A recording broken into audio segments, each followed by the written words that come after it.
It's all right. Just a single, man. Come and see me. Walks as good as a hit. Terrence Maitland, I'm arresting you for the murder of Frankie Peterson. For the what? I had the idea for a long time to write a story about a guy who was in two places at the same time and trying to figure out how that could possibly happen. They all match. He can't have been in two places at once.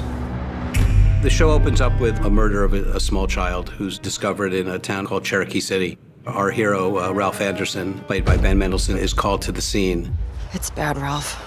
Ben Mendelsohn, I thought, was perfect to play that part since he is so skilled at being raw. He's kind of a just the facts kind of guy, and if there is something to consider that is otherworldly, he will be appropriately circumspect about that. Ralph is a man who is haunted by grief. He is haunted by the death of his son. A seasoned detective. What I see is what I know.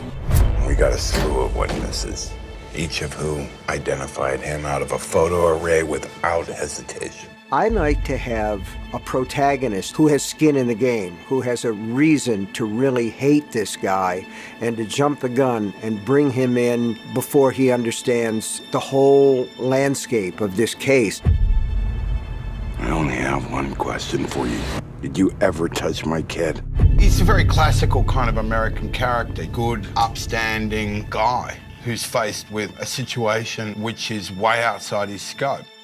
On March 30th, 2019, did you murder Frankie Peterson? There's a scene at the beginning of the second episode where my character finally gets to talk to Ralph and to the audience about how innocent he is. Richard took that opportunity to empower that character to talk about basically how dare you think that I would do that to your kid. I didn't kill that kid, Ralph.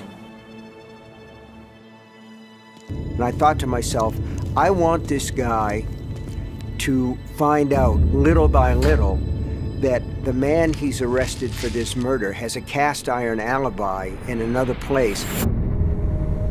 I'm as baffled by this conflicting evidence as you are. Ralph pulls down. He's trying to absorb all the contradictory evidence. But it's too late. Terry was killed. He was heading to his arraignment. There was no exoneration. There was no anything. As far as anybody knows, they had the right guy. Look at the forensic. As a director, I'm really excited about overall cinematography and production designs on sequences like this. You got a bunch of extras, you've got multiple camera angles, you've got aerial.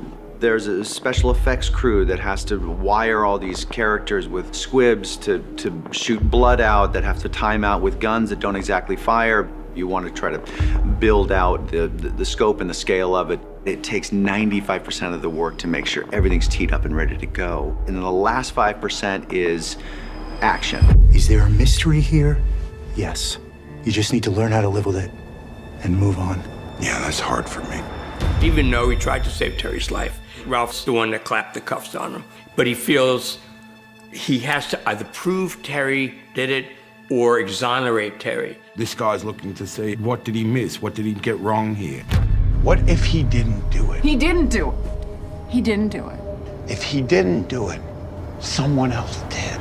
One of the things that I love about directing is creating mood and dread and an atmosphere that preconditions an audience to accept something that is other than what we are all exposed to every day. Because what always interests me in stories like this, how does a person cope with the unbelievable? How does a person deal and keep his sanity with a situation that doesn't seem to have any rational solution in the world? We have to take these in and say, I can't believe this. This doesn't make any sense to me. There's no reason for it. And yet there it is. If Terry Maitland is innocent, Which he's not. if he is, we're not done.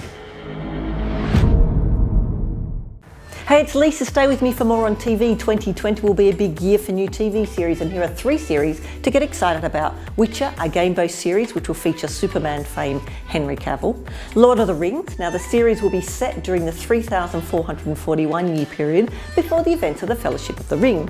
And Blood Moon, the Game of Thrones prequel. Now, what series are you most excited for in 2020? Let me know in the comments below.